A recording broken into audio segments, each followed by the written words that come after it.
Bonjour, c'est Judith des Magies de la Lune et je vous présente une petite vidéo pour parler un petit peu du solstice du 21 décembre, le solstice d'hiver, qui est un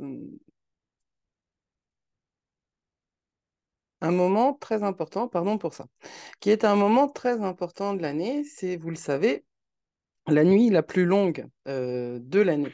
Quand le soleil entre en fait dans le Capricorne, ça signale la saison du solstice. Et c'est pour ça d'ailleurs que cette vidéo sort le 22 décembre, parce que le solstice, c'est évidemment, il y a une date précise, à une heure précise, c'était le 21 décembre en fin de journée. Et la nuit la plus longue, c'est celle entre le 21 et le 22. Mais il faut bien comprendre que, comme ça, comme pour le reste, il s'agit d'une saison, et puis les anciens mettaient le solstice sur 3 jours. Donc, comprenez un petit peu la dynamique énergétique, et c'est pas obligatoirement une dynamique ponctuelle et à la minute. De toute façon, moi j'ai un petit peu de mal avec,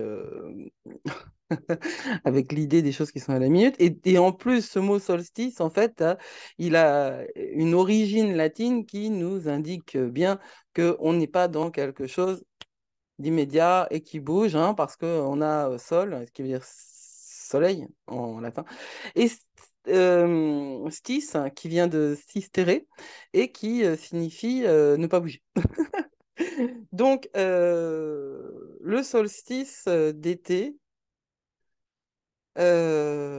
d'hiver, pardon, le solstice d'hiver indique une renaissance symbolique que les traditions anciennes connaissaient et honoraient.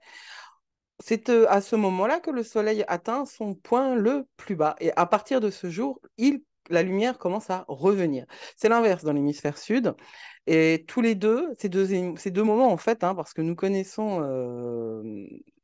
un solstice d'été aussi, hein, le 21 juin, le moment où la nuit est la plus courte, ce sont des moments liminaux, des espaces liminaux, c'est-à-dire un moment où il y a un passage entre un état et un autre. Historiquement, les cultures ont toujours marqué ce moment de l'année avec des traditions de réflexion, etc.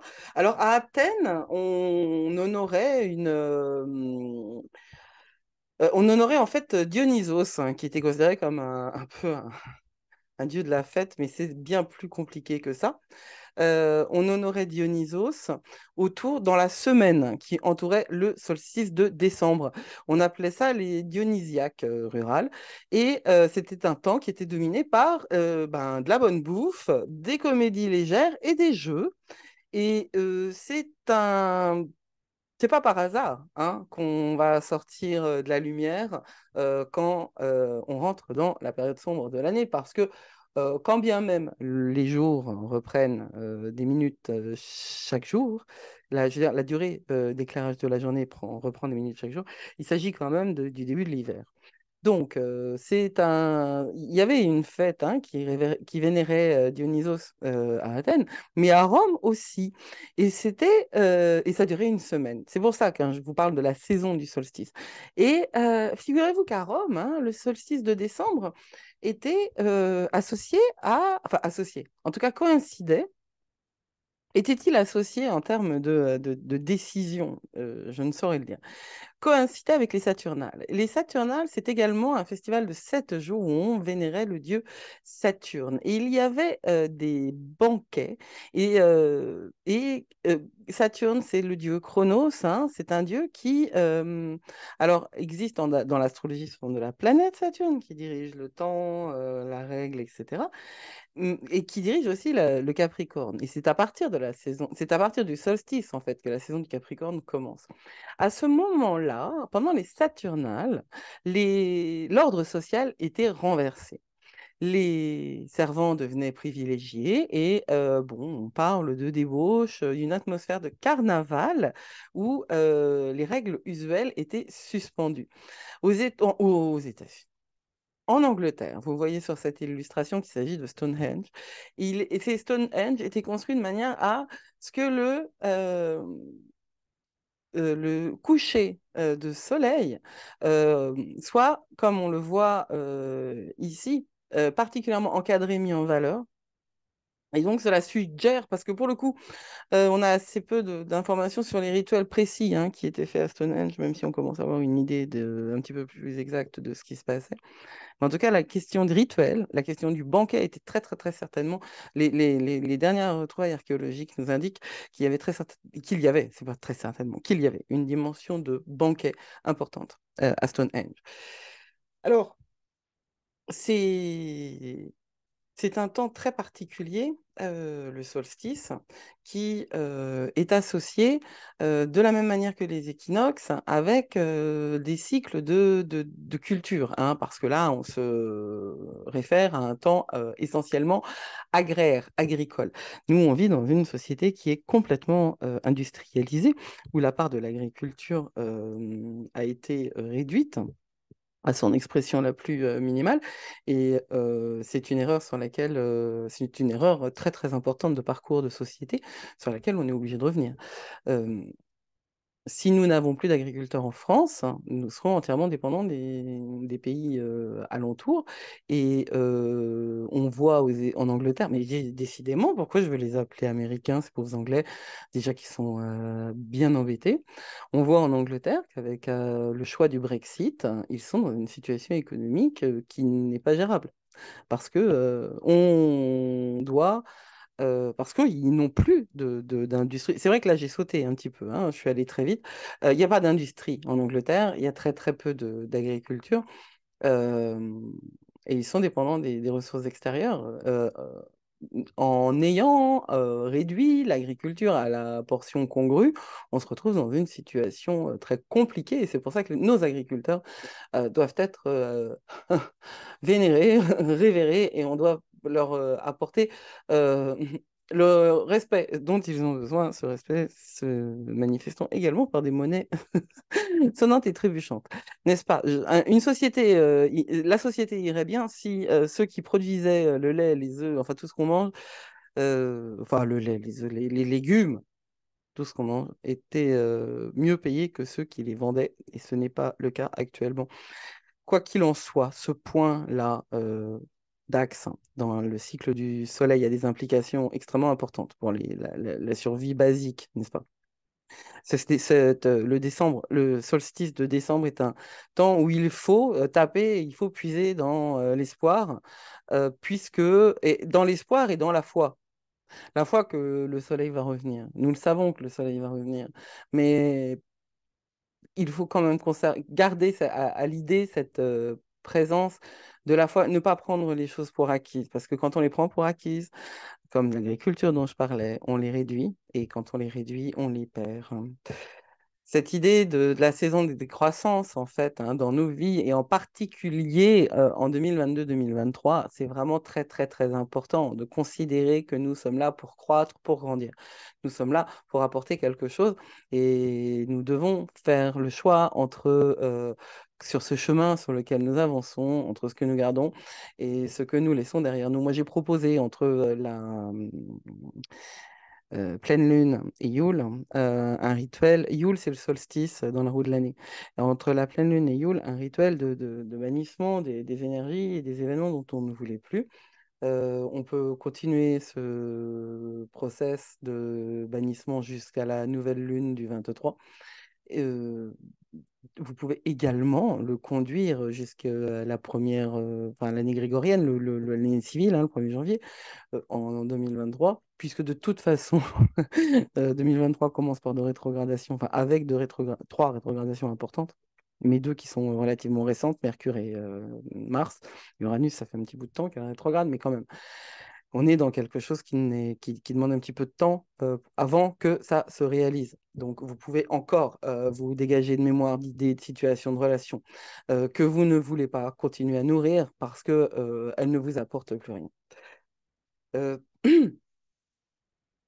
Les rituels que je propose, ils sont toujours basés sur des actes, hein. Et l'acte d'écrire est un des actes les plus importants. Le rituel que je vous proposais, c'était d'écrire sur 12 lignes, parce que moi je le fais sur 12 jours, entre, Yule et pardon, la nouvelle lune et la pleine lune, oh, je vais y arriver, et Yule, le solstice, d'écrire sur chaque ligne une idée, une situation, une relation, ou une thématique générale avec ces émanations, ces thought forms, comme on dit dans ma pratique, c'est-à-dire c'est la manière dont cette idée, ce concept se matérialise dans vos vies et de les écrire, parce que le fait de les écrire est un acte vraiment très important. Le journaling, écrire est bien plus que ce qu'on suppose.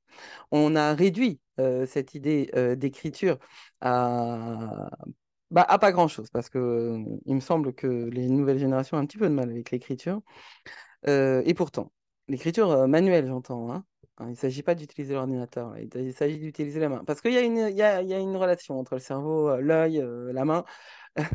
Et c'est un acte, et poser un acte, faire un rituel, c'est ça qui va nous permettre de nous libérer. Et ce papier, vous pouvez le brûler, vous pouvez le déchirer. Moi, je brûle. J'ai du feu, moi. Moi, j'adore brûler. Maintenant, vous pouvez le déchirer, le rendre à la terre, vous pouvez faire ce que vous voulez, mais le simple fait d'écrire ce dont vous vous libérez va vous libérer. Et ensuite, prenez le temps, autour de la nouvelle lune, de concevoir ce que vous voulez obtenir pour l'année à venir. C'est à ça que sert la saison du solstice et je vais vous proposer tout simplement quelques manières d'honorer cette saison. Et la première, ce serait justement d'aller dans la nature. Parce que je parlais de l'agriculture. La nature, c'est vraiment quelque chose euh, qui nous construit et on entre de plus en plus hein, dans cette ère du Verseau. Ce solstice-là, il a une particularité quand même. Il est à l'intérieur d'un pattern de 26 000 ans, en l'air de rien. Il n'y a personne qui pourrait vous en parler, qui est déjà passé par là. Et nous sommes à cette jonction-là. Et on entre dans l'ère du Verseau. Donc, on va rentrer dans quelque chose qui va être de plus en plus, comment dire, évanescent, désincarné. Et on le voit, notre société est virtuelle. Les amours sont virtuels. Les amours modernes se vivent à distance et sans contact. C'est assez sidérant, mais c'est ainsi. Et c'est pour ça que moi, j'enjoins toujours à retourner à la nature, à retourner à la terre, à retourner à l'arbre. Le vrai, pas l'arbre digital, l'arbre, le vrai, celui qui a ses racines dans la terre et puis qui a ses branches vers le soleil et le ciel, et à contempler. La notion de contemplation est importante aussi. Ouvrez les yeux autour de vous, regardez. Ce que vous pouvez faire aussi, donc allez vous promener, essayez d'être en relation avec les éléments, que ce soit donc l'eau, recevoir la sensation du froid, de l'eau, ne pas être dans une position totalement passive hein, par rapport à ce qui se passe, parce que ce qu'on vous vend en ce moment, c'est de la peur, et que la meilleure manière de lutter contre la peur, c'est d'agir. Ce que vous pouvez faire aussi, c'est concevoir que tout est cycle, n'est-ce pas? Et vous avez, si vous écrivez ce dont vous ne voulez plus, vous écrirez aussi derrière ce que vous voulez faire venir. Et reconnaissez ce qui culmine, ce qui existe dans vos vies maintenant. Honorez tout ce qui est crucial, tout ce qui est réel. Ayez de la gratitude envers réellement, une vraie gratitude, quelque chose qui vient du plus profond de vous pour ce que vous vivez et pour ce temps euh, tellement particulier. Si, voilà, j'aime bien cette citation, j'ai oublié de qui elle était. J'aime bien cette citation qui dit la vie, c'est pas d'apprendre à passer entre les gouttes, c'est d'apprendre à danser sous la pluie. Et quand on vit ici et maintenant, il faut vraiment apprendre à profiter de l'eau qui tombe. Reconnaissez tout ce que vous faites, tout ce que vous avez réussi et tout ce qui est encore à accomplir, parce que tout est progrès en permanence. Reconnaissez-le, honorez-le en vous et dégagez-vous de toutes les idées de perfection. Cette illustration-là, c'est quoi? C'est du DIY, c'est des arts, c'est de la création. C'est des trucs que on ne fait pas quand on a peur de se planter, quand on a peur de mal faire. Et je pense que vraiment, à ce moment de notre vie, à ce moment de l'année, il faut qu'on soit dans le don. Et le don, c'est pas la réception. Le don, c'est de faire du mieux qu'on peut, de considérer qu'on fait du mieux qu'on peut et de ne pas tendre à une espèce de perfection Instagrammée ou photoshopée ou artificielle ou qui vient des autres. Vous faites, créez, vous créez votre vie laissez-vous tranquille, dégagez-vous de l'idée de perfectionnisme, offrez-vous la paix. Et puis, des intentions pour la nouvelle année, c'est aussi le bon moment pour les faire, en tout cas de les penser. Les penser. Alors, attention pour la nouvelle année, moi je... Hein? L'idée, c'est quand même, je veux dire, le 1er janvier, c'est une date qui a été, pour moi, elle est parfaitement artificielle. Mon fils me faisait remarquer hier qu'il y avait donc beaucoup de débuts d'année pour les païens. Et dans les traditions que je suis, oui, il y a autant de nouvelles années qu'on veut. Il y a autant de nouveaux débuts qu'on veut parce que l'astrologie nous permet, chaque 28 jours et demi, de nous proposer une nouvelle lune. Nouvelle lune, qui dit nouvelle lune dit nouveau départ, qui dit nouveau départ enfin, qui dit nouvelle lune nous dit nouveau départ, et à chaque fois, c'est dans une énergie différente. Parce qu'un nouveau départ en Capricorne, c'est pas la même chose que, vous verrez, le mois prochain, et l'année prochaine d'ailleurs, un nouveau départ en Poisson. On ne porte pas les énergies, on va de la même manière, ce ne sont pas les mêmes. On va pas avoir la même couleur, pas la même tentation, pas les mêmes envies. Donc, ouais, des nouveaux départs, il y en a tout le temps. Et là, maintenant, c'est le moment de planifier. Parce que, somme toute, nous vivons dans un monde où, bah, du 1er janvier au 31 décembre, il y a quand même des trucs qui se passent avec des saisons. Puis, quand on a des enfants, ces saisons, ces années, ces chiffres ont une importance, même si ils ne correspondent plus exactement à des cycles agraires. Pensez donc à vos intentions pour la nouvelle année et invitez la chaleur dans vos maisons. Voilà. Des bougies, hein. Dehors, il fait pas beau globalement. Il fait pas chaud. Enfin, si, ici, maintenant, il fait 12 degrés hein, en Bretagne. Mais par contre, qu'est-ce qui pleut? Grand Dieu, on est noyé. Personnellement, moi, je suis noyé. La cave est noyée. Un des volets roulants a laissé passer des trompes d'eau dans la chambre d'un de mes enfants. Enfin, voilà. Euh, donc, invitez de la, de la chaleur dans vos maisons, à l'intérieur des 19 degrés réglementaires. Une bougie, deux bougies, trois bougies. C'est le moment de mettre des bougies. C'est vraiment la saison des bougies. Candlemas, Christmas, Candlemas. En anglais, il y a ce terme de Candlemas. C'est la fête des bougies. Alors, pour nous, euh, les bougies, c'est plus tard, c'est en février.